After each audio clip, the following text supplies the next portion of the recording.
નમસ્કાર દર્શક મિત્રો, આપ જોઈ રહ્યા છો વોઇસ લાઇન છોટાઉદેપુર. છોટાઉદેપુર જિલ્લાના બોડેલી નજીક ગૌવંશની ક્રૂરતાપૂર્વક હેરાફેરીનો એક ગંભીર કિસ્સો સામે આવ્યો છે. જીવદયા પ્રેમીઓની સતર્કતાના કારણે 8 વાછરડીને બચાવી લેવામાં આવ્યા. ડભોઈ છોટાઉદેપુર હાઈવે પર અલીપુરા સર્કલ નજીક બની હતી.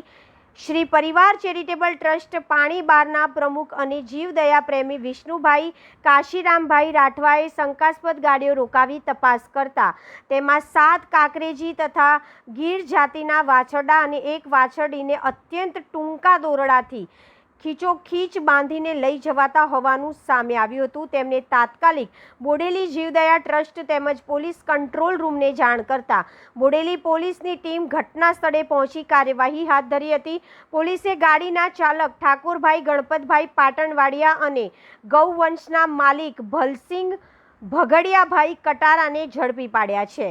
પોલીસે ગૌવંશ અને હેરફેરમાં વપરાયેલી સુઝુકી સુપર કેરી ગાડી કબજે કરી તપાસ દરમિયાન આરોપીઓ પાસે ગૌવંશની હેરાફેરી માટે જરૂરી પાસ, પરમિટ કે પશુ ચિકિત્સકનું પ્રમાણપત્ર ન હોવાનું સામે આવતા પશુઓ પ્રત્યે ક્રૂરતા પ્રતિબંધ અધિનિયમ હેઠળ ગુનો નોંધી વધુ તપાસ શરૂ કરવામાં આવી છે. જીવદયા પ્રેમીઓની સતર્કતા અને પોલીસની સમયસરની કાર્યવાહીના કારણે 8 નિર્દોષ ગૌવંશને ક્રૂરતામાંથી મુક્તિ મળી છે.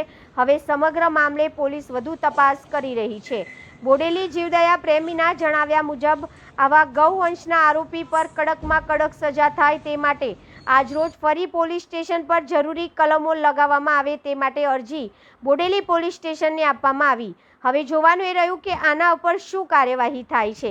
આવા જ સચોટ અને વિશ્વસનીય સ્થાનિક સમાચાર માટે વોઇસ લાઇન છોટાઉદેપુરને લાઇક કરો, શેર કરો અને અમારી ચેનલને સબસ્ક્રાઇબ કરવાનું ભૂલશો નહીં. નમસ્કાર. કે ગૌવંશ અલીપુરા ચોકડીથી પસાર થવાનું છે એટલે મેં ને મારી વોશ માણસો ગૌરક્ષકનો ત્યાં આગળ ગાડી રોકી અને તાત્કાલિક છોટાઉદેપુર કંટ્રોલને વર્દી આપ્યા પછી બોડેલી પોલીસ આવી અને તપાસ કરતા એની મય 8 ગૌવંશ મળી આવ્યા. ગાડીની મય બિલકુલ 2 ગાય પણ ના હમાય એટલે એની મય 8 ગૌવંશ મય ભરેલા. ખરેખર આ દુઃખની ઘટના છે. આવી રીતે ગૌવંશ ભરાય નહીં.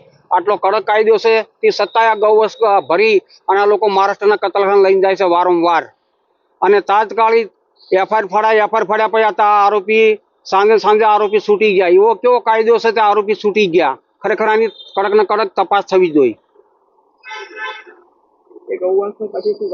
આ ગૌવંશ કરજણ પાંજરાપુર મેકવામાં આવ્યા. મારું નામ ગોકળભાઈ ભરવાડ. જીવદયા ગૌરક્ષાનો છેલ્લા 25 વર્ષથી મેં આ સેવા આપું છું.